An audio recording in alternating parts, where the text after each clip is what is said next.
My husband cheated, and my kids approved. My final revenge erased their inheritance and illusions. My name is Helen, and I want to tell you a story. It's my story. For the longest time, I couldn't even say these words out loud, but I think it's time.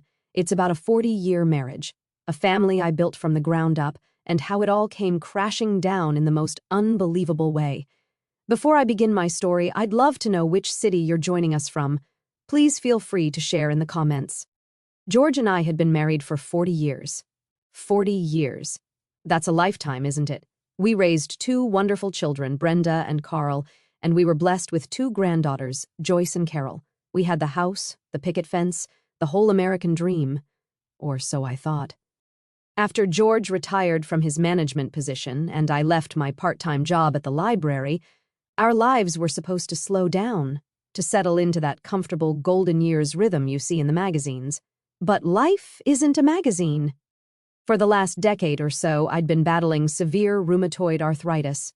Some days were better than others. On good days, I could manage my garden, attend my book club, and cook George's favorite pot roast. On bad days, just holding a coffee mug felt like gripping a handful of broken glass.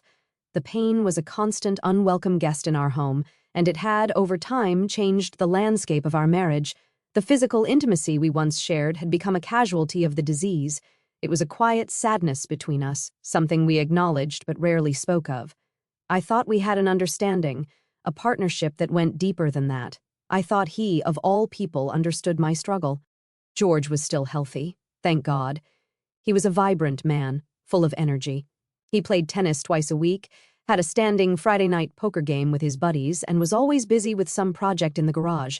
I was happy for him. Truly, I never wanted my condition to hold him back. But lately, a new kind of distance had crept in. It wasn't just the separate hobbies. It was something in his eyes. He seemed restless, impatient. The signs were small at first, easy to dismiss. He started spending more time on his phone, tilting the screen away whenever I walked into the room. His poker nights started ending later and later. Sometimes he'd come home smelling faintly of a perfume that wasn't mine. When I'd ask, he'd just wave a hand dismissively. "Oh, that's just Sharon. You know how she hugs everyone," and I'd let it go. What else could I do? To question him felt like admitting that the foundation of our 40-year marriage was cracking. It was easier to pretend I didn't notice. One Tuesday afternoon, I was getting ready for my weekly book club meeting. It was my one real social outlet, a little island of normalcy in my sea of chronic pain. I was looking forward to discussing the latest novel with my friends. Just as I was grabbing my keys, my phone buzzed. It was Margaret, the host. "Helen, I'm so sorry," she said, her voice raspy. "My grandson came down with a terrible flu. We're going to have to cancel today." I felt a pang of disappointment. "Oh, of course, don't you worry about a thing. I hope he feels better soon." We hung up, and I stood in the quiet hallway, the silence of the empty house pressing in on me. George thought I'd be gone for at least another 3 hours. A little idea popped into my head. A nice, quiet afternoon. Maybe I'd surprise him. I could pick up some steaks from the butcher, the good ribeyes he loved, and we could have a nice dinner, just the two of us. It felt like a good plan, a way to bridge that growing distance. I felt a little flicker of hope as I got back in my car and turned toward home, completely unaware that I was driving straight into the wreckage of my life. The drive home was short, only about 10 minutes. I remember the weather was beautiful that day, one of those perfect autumn afternoons where the air is crisp and the leaves are turning brilliant shades of orange and gold. I pulled into our driveway and noticed an unfamiliar car parked down the street. It was a sporty little red convertible, the kind of car a young person would drive. I didn't think much of it. We had new neighbors move in a few houses down. I let myself in through the front door, calling out, "George, honey, I'm home early." Silence. That was the first thing that felt wrong. Usually the television would be on in the living room, tuned to some sports channel, but the house was still. The only sound was the low hum of the refrigerator. "George," I called again, a little louder this time. I walked through the entryway and into the living room, and that's when I saw it. The scene is burned into my memory like a photograph. George was standing by the fireplace. He wasn't alone. A young woman was with him. She couldn't have been more than 30, with long blonde hair and a tight-fitting dress. Her back was to me, but his face was clear. He had his hands on her waist, and he was leaning in, about to kiss her. They froze when they heard me. The woman spun around, her eyes wide with a flicker of panic. George just stared at me. There was no shock on his face, no guilt, just annoyance, pure, unadulterated annoyance, as if I were the one who had done something wrong by simply existing in my own home. My purse slipped from my fingers and hit the floor with a dull thud. For a moment, nobody spoke. The silence was deafening. I looked from George to this woman, this stranger in my living room, and back to George. My mind was scrambling, trying to make sense of what I was seeing. The woman found her voice first. I should go," she stammered, grabbing a small purse from the armchair. "Yes," I said, my own voice a hoarse whisper I didn't recognize. "You should." She scurried past me, not making eye contact, and fumbled with the front door before rushing out. I heard the engine of that little red convertible roar to life and then fade down the street. And then it was just the two of us. I turned to face my husband of 40 years. My heart was hammering against my ribs so hard I thought it might break through. "George," I began, my voice trembling. "Who was that?" He sighed, a heavy put-upon sound, and ran a hand through his hair. He wouldn't even look at me. He walked over to the bar cart and poured himself a glass of whiskey. "Her name is Sandra," he said, his back still to me. "Sandra," I repeated. The name felt foreign and ugly in my mouth. "And what was Sandra doing here, George? In our home?" He finally turned, swirling the amber liquid in his glass.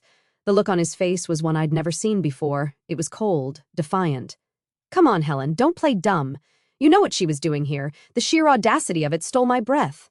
"I know," I choked out. "I don't know anything. I come home to find you with another woman and you expect me to what? Understand?" "Maybe you should," he snapped, his voice rising. "Maybe you should try to understand what it's like for me. You think this is easy, living like this? We're roommates, Helen. We haven't been husband and wife for years." Every word was a physical blow. He was using my illness, the pain I endured every single day, as an excuse, as a justification for betraying me, for bringing another woman into the sanctuary of our home, the home I had poured my life into. "So this is the solution?" I cried, tears now streaming down my face. "Instead of talking to me, instead of being my partner, you go out and find her?" "She makes me feel alive, Helen," he shouted. "She's fun. She's not tired all the time. She doesn't complain about her aches and pains." The cruelty of it was breathtaking. I felt a sudden hot flash of rage that burned away the tears. "Get out," I whispered. "What?" "Get out," I repeated, my voice now dangerously calm.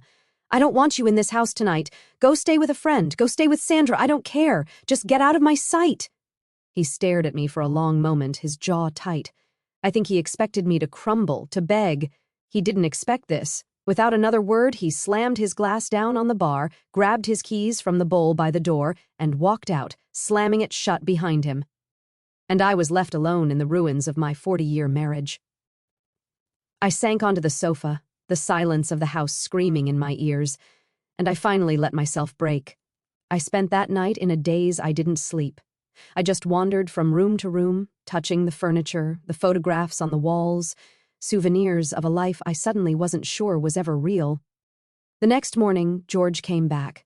He didn't apologize. He acted as if nothing had happened, making his morning coffee, reading the newspaper.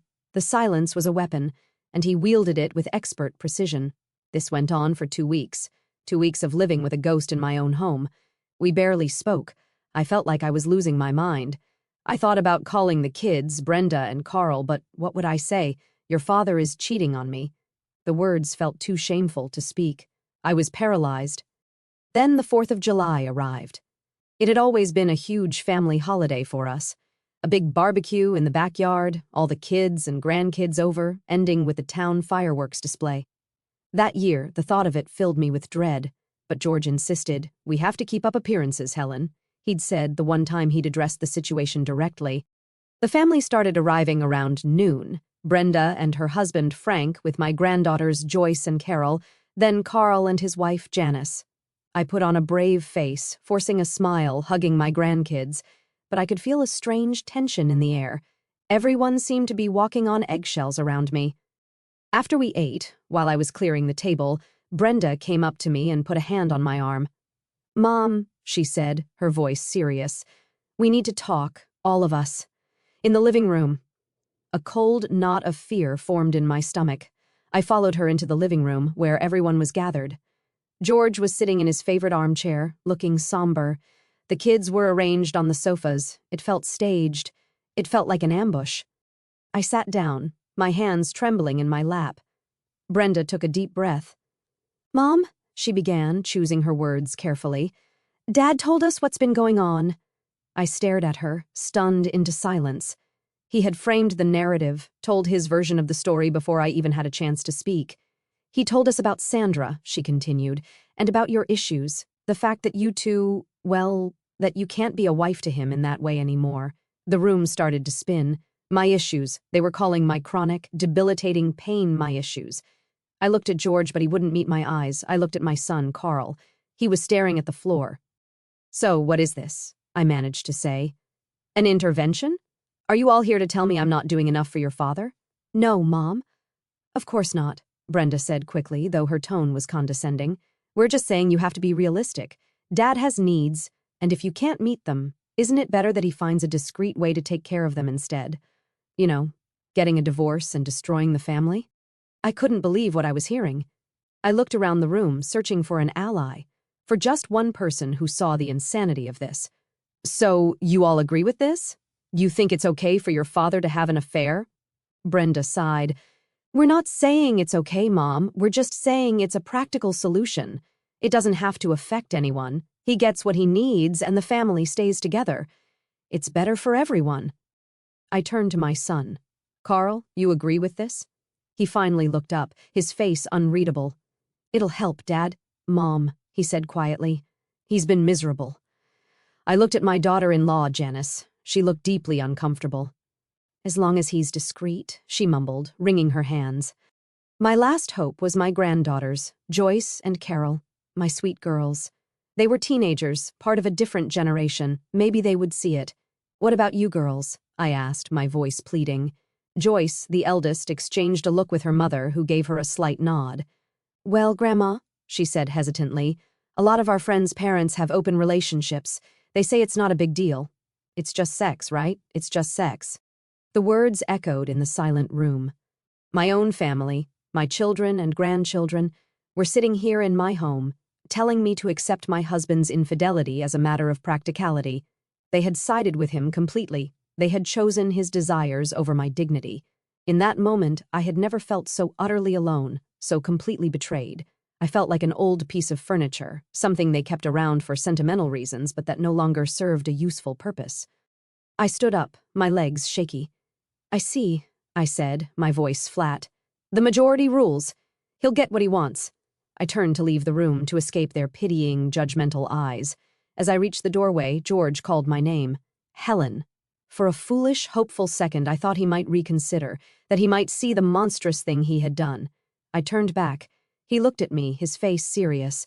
"Can I tell Sandra you were just joking about calling the police? It really scared her." The last bit of my heart shattered. I didn't answer. I just walked out of the room, out the back door, and into the yard. A few minutes later, I heard cheering from the living room. I glanced through the window and saw them. My family. They were hugging George, slapping him on the back. They were celebrating their victory, celebrating the successful negotiation of my surrender, and through the window I could see my husband, my partner of 40 years, already pulling out his phone, a smile spreading across his face as he called his mistress to tell her the good news. After that day, the 4th of July, a new and terrible kind of normal settled over our house. It was the quiet, polite hell of a marriage that was dead but hadn't yet been buried. The affair was no longer a secret to be hidden but a fact to be managed. George made no effort to be discreet. I knew that every Tuesday and Thursday afternoon, while I was at my physical therapy appointments, Sandra would come over. I knew because I could smell her perfume lingering in the air when I got home. I started finding long blonde hairs on the sofa cushions. Once, I even found an earring, a cheap, glittery thing tucked down the side of his armchair. I picked it up with 2 fingers, looked at it for a long moment, and then dropped it into the trash can. What was there to say? I had been outvoted. The family treated the situation with a chilling sense of normalcy. When they called, they'd ask, "How are you and Dad doing?" As if nothing had changed. Brenda, in particular, seemed to think she had engineered a brilliant compromise. One afternoon, she stopped by with some groceries for me. As she was putting them away, she said in a bright, cheerful voice, "You know, Mom, I'm really proud of you." I stopped what I was doing and stared at her. "Proud of me for what?" "For being so understanding," she said, completely serious, "for putting Dad's happiness first. It shows how much you love him. Letting him do this. Letting him." The word hung in the air between us, as if I had given my permission, as if this was some generous gift I had bestowed upon him, instead of a betrayal that was gutting me day by day. I felt a cold, hard knot form in my chest. "Brenda," I said, my voice low and steady, "this is the last time we will ever speak of this, ever. Do you understand me?" She was taken aback by my tone, but she nodded. "Of course, Mom, I get it. It's hard to forget if people keep bringing it up." She had no idea. She thought my problem was a matter of forgetfulness, not a wound that was festering in the heart of our family. I began to withdraw, not just from George, but from everyone. I became an observer in my own life. I cooked, I cleaned, I went to my appointments, I built a wall around myself, brick by painful brick. On the weekends, George was home. We'd have dinner together, talking about meaningless things, the weather, the news, what the grandkids were up to. He would try to be affectionate sometimes, a hand on my shoulder, a compliment on the meal. It was all a performance, a way for him to soothe his own conscience. I rarely reciprocated. The well of affection I once had for him had run dry. To cope, I started spending entire days away from the house, especially on Saturdays. I told George at first I was joining a new art class or volunteering at the hospital. In reality, I would just drive. I'd drive for hours with no destination in mind. I'd find a quiet diner in a small town I'd never seen before and sit for hours with a cup of coffee, just watching people live their ordinary lives. I'd go to the movies and watch back-to-back films, losing myself in other people's stories because my own had become unbearable. These long absences didn't seem to bother George. In fact, he seemed to prefer it. It gave him an empty house, a free schedule. I knew what was happening while I was gone. The house was his, the bed was his, and Sandra was with him. The thought was a constant, dull ache. But a strange thing began to happen during those long, lonely drives. The pain slowly started to curdle into something else, something colder, sharper. It was resolve. I realized they all saw me as a weak, frail old woman who had no choice but to accept her fate. They thought my silence was surrender. They were wrong. My silence was me planning. My silence was me biding my time. My silence was me getting ready for war. The months crawled by. The vibrant colors of fall bled into the gray chill of winter. Our house, once filled with the warmth of a long-shared life, now felt like a cold, empty museum. George and I were polite strangers, coexisting in a space that no longer felt like a home. He continued his arrangement with Sandra, and I continued my weekend escapes, fortifying the walls around my heart. Then Thanksgiving arrived. The holiday I once loved, a day of gratitude and family, now felt like a looming threat. I went through the motions, ordering a turkey, planning the menu. I did it for the grandkids, I told myself. A few days before the holiday, Brenda called. "Hey, Mom," she said, her voice overly bright.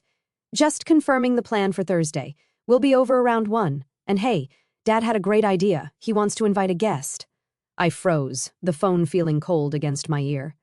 "A guest?" I asked, already knowing the answer. "Who?" There was a slight hesitation.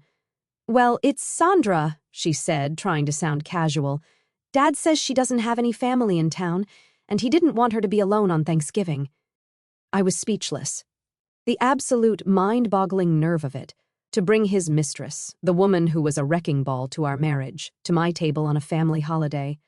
It wasn't just an insult, it was a declaration. It was them saying that Sandra wasn't just a dirty little secret anymore. She was being promoted. She was becoming part of the family. "No," I said, my voice dangerously quiet. "Mom, don't be like that," Brenda started, her tone shifting to one of exasperation. "It's just one dinner. It's the Christian thing to do." "I told you I would not be in the same room as that woman, Brenda," I said, my voice trembling with a rage I could barely contain. "I will not have her in my house, sitting at my table, eating the food I cooked. That is not happening. This is Dad's house too, Mom," she shot back. "He has a right to invite whomever he wants. I expect you to behave. Behave, like a naughty child being scolded." After I hung up, I walked into the living room where George was watching TV. "You invited her," I said. It wasn't a question. He didn't even turn to look at me. "It's just dinner, Helen. Grow up." That was it. That was the moment something inside me finally, irrevocably snapped. I didn't yell, I didn't cry, I just turned and walked away. On Thanksgiving morning, I woke up early. I didn't make a turkey. I didn't prepare any side dishes. I got dressed, went into the kitchen, and made myself a single piece of toast. As the family started to arrive, filling the house with their cheerful chatter, I walked to the garage, got in my car, and left. I drove to a Denny's on the highway. I sat in a booth by myself and ordered their Thanksgiving special: turkey, stuffing, mashed potatoes, all served on a plastic plate. I ate slowly, watching the families around me laughing and talking.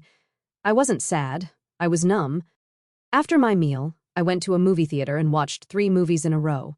I didn't even care what they were about. I just needed to be somewhere else.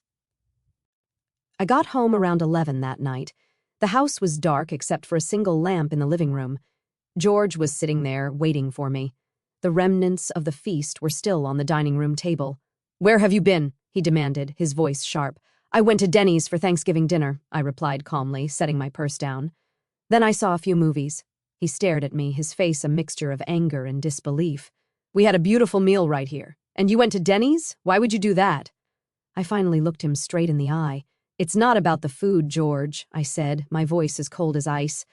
"It's about the company. I told you I would not be in this house at the same time as her.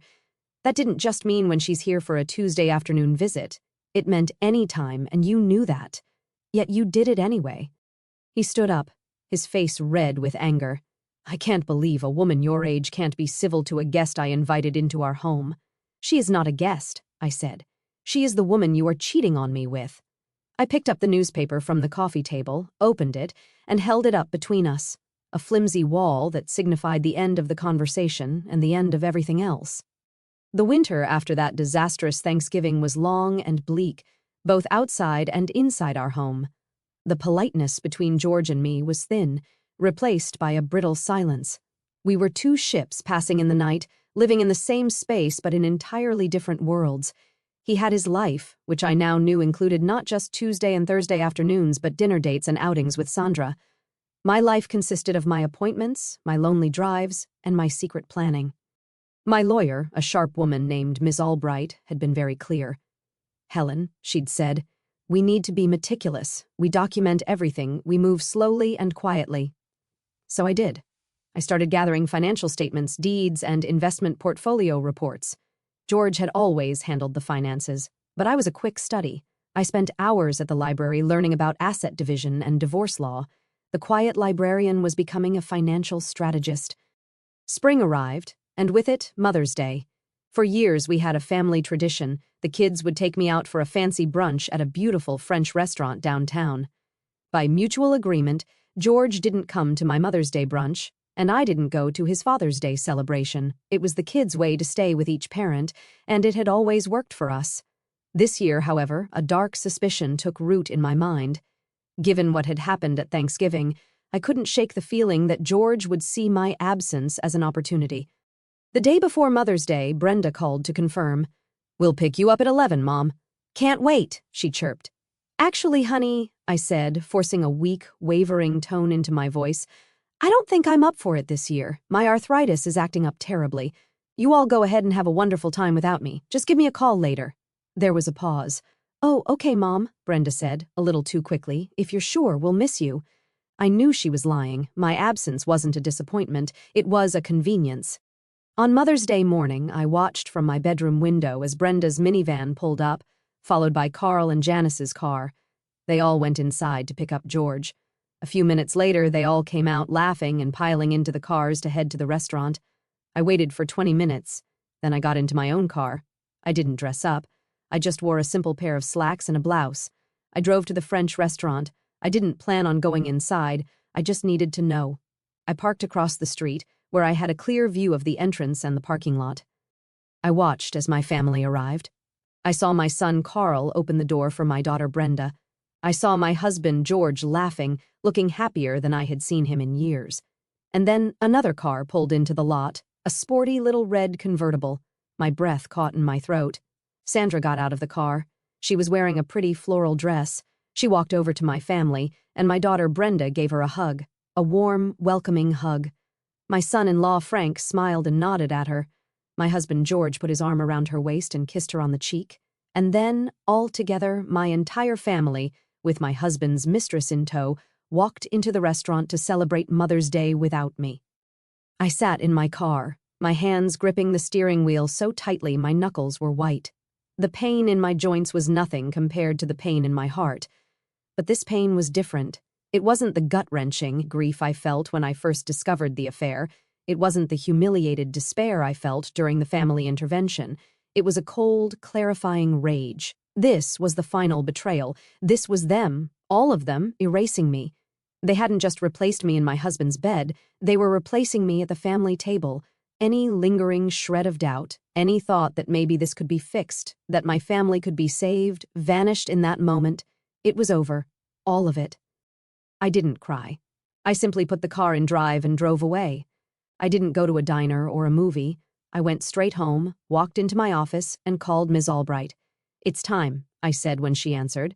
"We're moving forward with the final plan." The year that followed that Mother's Day was the strangest of my life.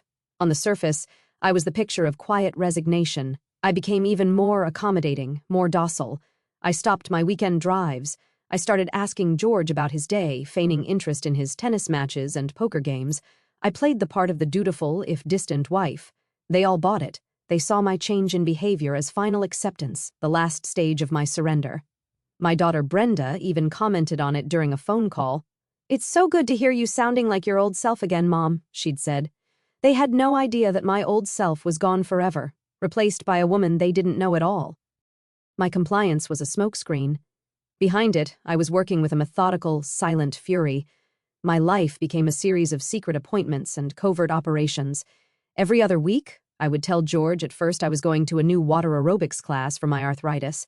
Instead, I would drive to Miss Albright's office downtown. We spent hours poring over 40 years of financial records. George had been clever. Many of our most valuable assets, our investment portfolios and retirement accounts, were structured in a way that gave him primary control. "He's counting on you not knowing how to touch this," Ms. Albright said, tapping a thick file. "He's underestimating you. We'll use that." We began the painstaking process of untangling our financial lives. On Ms. Albright's advice, I opened a new bank account in my name at a different bank. We started drafting the legal paperwork to liquidate certain joint assets, documents that would require George's signature. I would slip them into a stack of ordinary household bills and tax forms, "Just some routine paperwork from our financial advisor, honey," I'd say casually. He'd scrawl his signature without a second glance, too absorbed in the golf tournament on TV to care. Each signature was a small victory, another brick in the foundation of my new life. During this time, I also did something for myself. I reconnected with an old friend. His name was Arthur. We had worked together years ago before I retired from the library. He was the head librarian, a kind, gentle man with a quick wit and a deep love for literature. His wife had passed away from cancer a few years before, and I knew he had been lonely. I found his number and called him on a whim at first, just to hear a friendly voice. We started meeting for coffee. It was innocent. We talked about books, about our old colleagues, about our children. For the first time in years, I felt seen. I wasn't a sick wife or a problem to be managed. I was just Helen. Arthur listened. When I finally found the courage to tell him what was happening in my marriage, he didn't offer platitudes or judgment. He just listened, his eyes full of a deep, compassionate sadness. He held my hand across the table, his touch gentle, and said, "You deserve so much better." Our friendship deepened. He became my confidant, my one source of sanity in a world gone mad. He was the only one who knew about my plan. He didn't question it. He supported it. He saw my strength when everyone else saw only my weakness. As the months passed, my plan took its final shape. I had a new bank account with a substantial sum of money in it. I had a lawyer who was ready to file the divorce papers at a moment's notice. And I had a friend in Arthur who offered me not a romance but something far more valuable, a vision of a future where I was not alone, a future where I was respected. I circled the date on my calendar, the 4th of July, exactly 1 year since my family had sat me down and sentenced me to a life of humiliation. This year, it wouldn't be their day of celebration, it would be my Independence Day. The morning of the 4th of July dawned bright and clear. The air was already thick with the smell of cut grass and the distant pop of early firecrackers. Our backyard slowly filled with the same cast of characters as the year before: Brenda and Frank, Carl and Janice, the grandkids. The grill was fired up, burgers and hot dogs sizzling. The conversation was light, full of laughter. It was a perfect picture of a happy American family, a perfect lie. I played my part flawlessly. I mingled. I smiled. I complimented Brenda on her potato salad, but this year I made sure to overdo it. I would wince every time I stood up. I'd rub my hands as if they were in agony. I let out a little sigh of exhaustion every now and then. I was planting the seeds for my final performance. Around dusk, as everyone started packing coolers and grabbing lawn chairs for the trip to the park for the fireworks, I found George in the kitchen. "Honey," I said, putting a hand on his arm, my voice laced with manufactured weariness, "I don't think I can make it to the fireworks this year. My joints are just screaming. I think I just need to lie down and get to bed early." He looked at me with a flicker of what I could have sworn was genuine concern.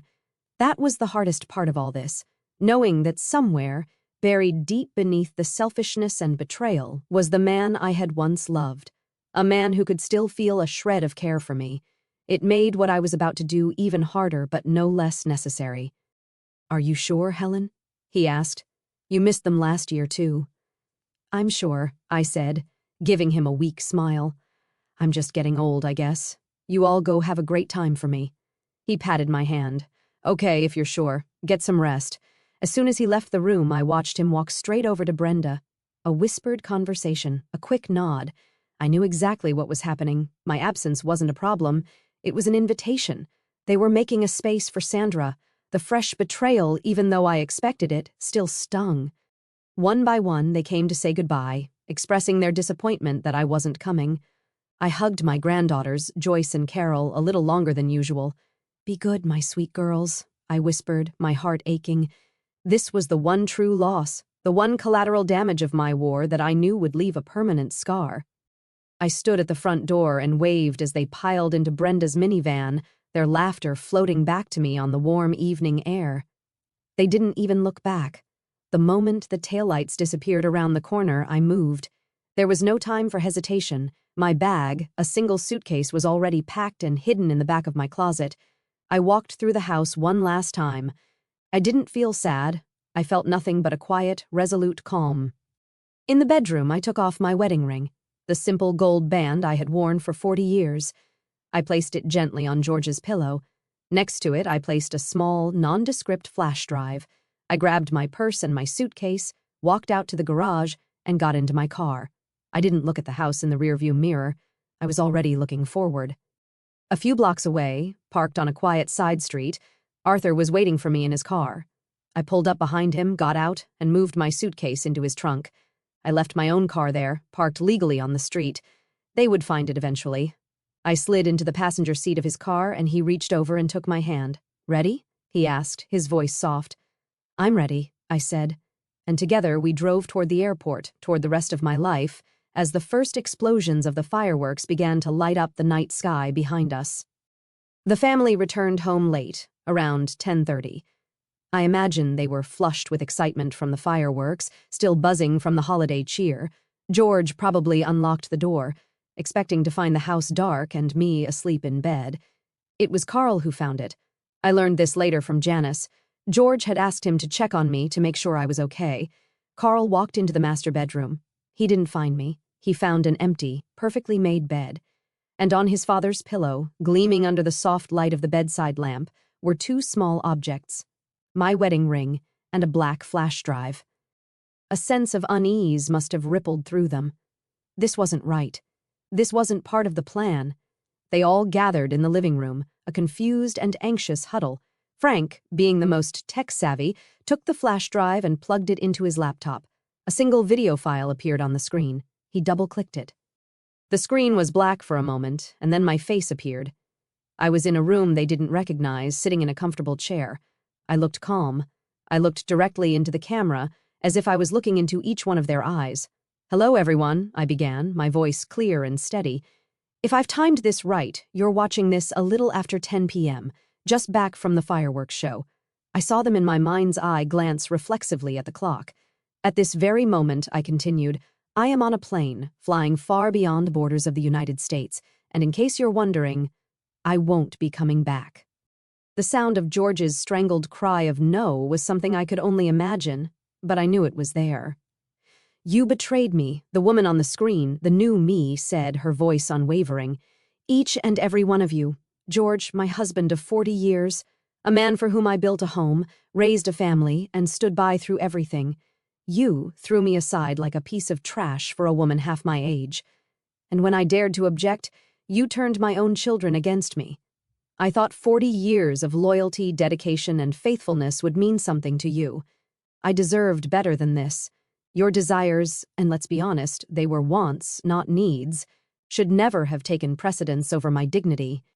I let the words hang in the air for a moment before turning my attention to my children. Brenda, your betrayal hurt just as much as your father's. You were always Mommy's girl. We did everything together. And to know that you not only supported your father in cheating on me, but actively encouraged it, that you coached him and me on how to accept it, that broke my heart in a way his actions never could. I could picture her shaking her head, denying it, but the truth was there on the screen for her husband to see. And Carl, you must be one of the most foolish men alive. Did you even realize that by supporting this, you gave your wife Janice permission to do the same to you?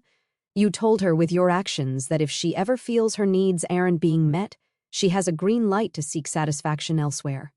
How does that feel, son? I saw Frank looking at Brenda, a new and terrible suspicion dawning in his eyes. I saw Janice staring at Carl, her face pale. I was not just leaving. I was planting seeds of doubt that would grow in the poisoned soil of their betrayal. The family they fought so hard to keep together was already starting to crumble.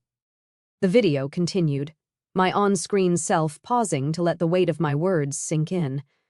The atmosphere in that living room must have been thick with shock and dawning horror. But I wasn't finished.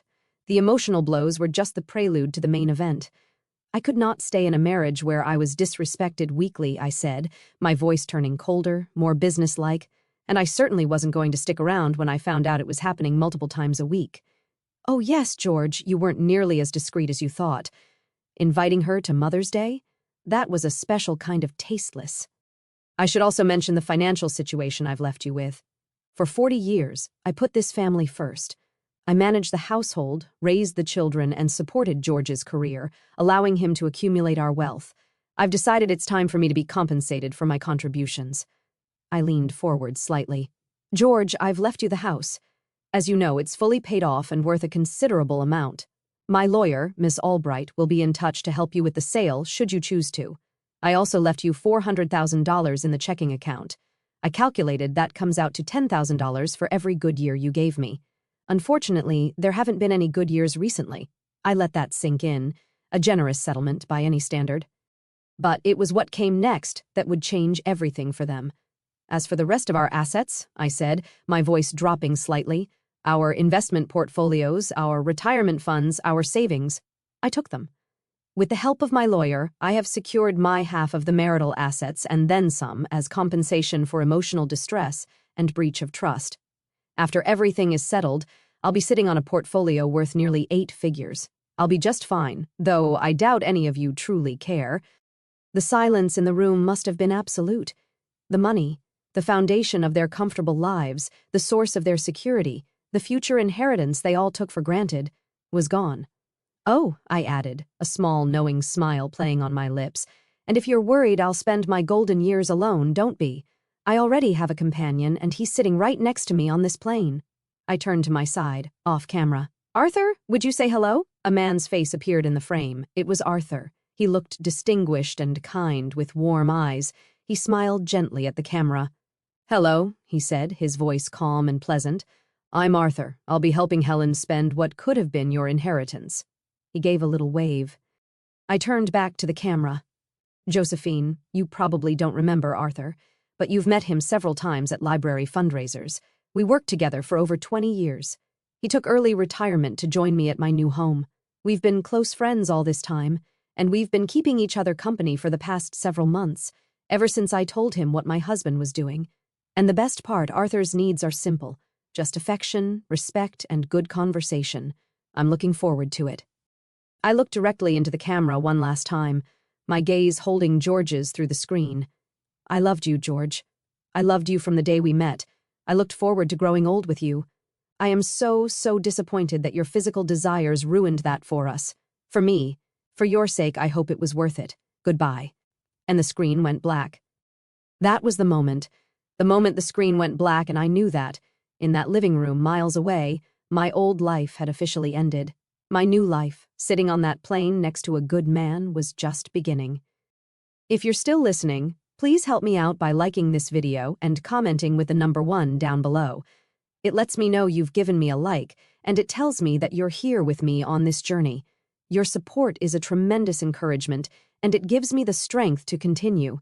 Please comment with the number 1 and listen to what happened next. The weeks that followed my departure were, as I later learned from Janice, pure chaos. The video had detonated like a bomb in the middle of their comfortable lives, and the fallout was devastating. George, stripped of his wife and the bulk of his fortune in one fell swoop, crumbled. He was a man adrift, lost in a sea of his own making. He called my phone incessantly for days, leaving dozens of voicemails swinging wildly between rage, disbelief, and pathetic, pleading apologies. I never listened to them. Arthur deleted them for me. The biggest explosion, however, happened in my daughter Brenda's marriage. My words in the video had been a direct hit on the fragile trust between her and Frank.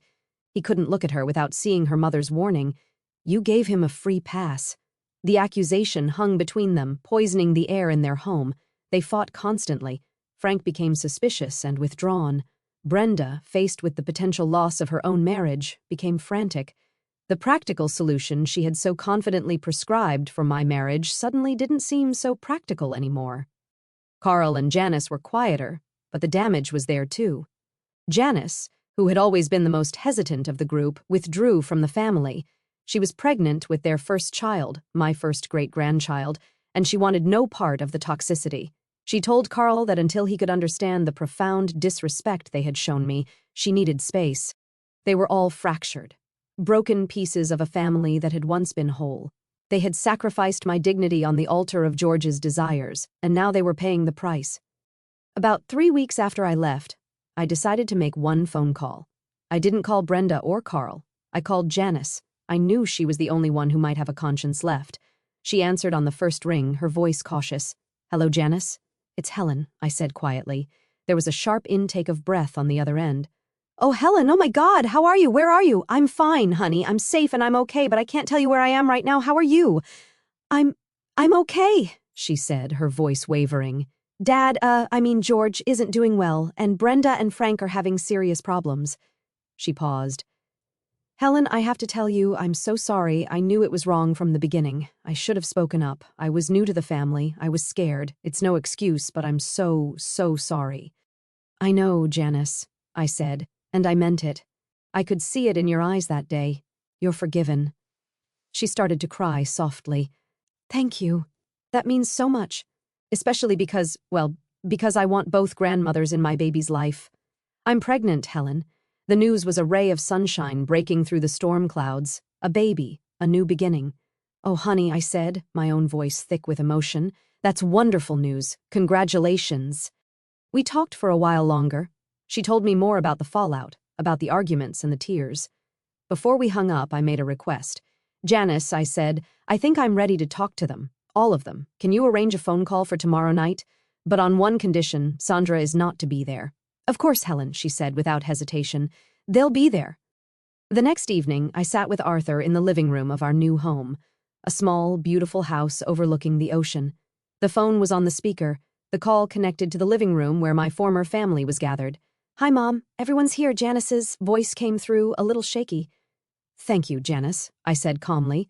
"Just so you all know, Arthur is with me. I want this to be a polite conversation, not an argument. Does everyone agree?" A chorus of mumbled agreements came through the speaker. "Good," I began. I wanted to wait until some time had passed before we spoke. I paused, then addressed my son. "Carl, congratulations on the baby. I mean that." "Thanks, Mom," he said, his voice subdued. "I'll try to be the kind of father you taught me to be. The best thing you can do for your children is to love their mother," I said gently. "Remember that." Then it was George's turn. "Helen, honey, please," he began, his voice cracking. "Please come back. We can fix this. I'll end it with Sandra." "I swear, if you had just told me you were really going to leave—" "I did tell you, George," I interrupted, my voice firm but not unkind. "I told you I wouldn't accept this. But you didn't listen. You chose your affair over our marriage. You invited her into our family. There is no fixing this. From the moment you chose her over me, our marriage was over." "I'm so sorry, but it's done." I could hear him start to sob, a broken, helpless sound. "What about your commitment to me?" he choked out. "You made that commitment first." "Yes, I did," I replied, "and I would still be honoring it if you hadn't broken yours. When you did that, you freed me from my commitment. And you gave me the chance to make a new one, which I have, with Arthur. There is no turning back." A heavy silence fell, broken only by George's weeping. Then Brenda spoke up, her voice cold with anger. "Nice, Mom. Did you call just to hurt Dad more? All because your ego couldn't handle another woman making him feel good? Is that really how you see it, Brenda?" I asked calmly. "Let me ask your husband a question. Frank, how's your ego? Is it ready to accept another man making your wife feel better than you do?" Silence. The question hung in the air like a guillotine. Finally, Frank's voice, tight and strained, came through the speaker. "For what it's worth, Helen. After all of this, Brenda and I have been having serious issues." "I understand," I replied. "But let me tell you both this. Fight for your marriage. You love each other, but you've started taking that for granted. Let this be a wake-up call, not the end. Remember, you're a team." "I never meant for this to happen, Mom," Brenda whispered, her anger gone, replaced by the terrified voice of a little girl. "I'm scared." "I know," I said softly, "but you can fix this. Put the time you used to spend managing my marriage back into your own. You're his partner, Brenda, not his boss. Be honest with him. That's all you can do." There was another long silence.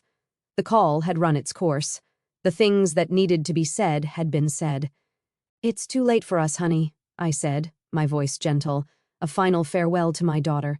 "But it's not too late for you." I let Arthur disconnect the call. I leaned back in my chair and looked out the large window at the ocean, the waves rolling in and out, steady and eternal. The sun was setting, painting the sky in shades of orange and pink. It was beautiful. A chapter of my life, a long and painful one, was finally, truly over. And for the first time in a very long time, I felt something I thought I had lost forever. I felt peace. Thank you. Thank you for listening to my story. It wasn't easy to tell, but it was important. If you've ever been through something similar, or if my journey has touched you in any way, please share your thoughts in the comments below. Reading your stories and knowing I'm not alone means the world to me. Please take care of yourselves and know that no matter how dark it gets, there is always a new sunrise waiting. Goodbye for now.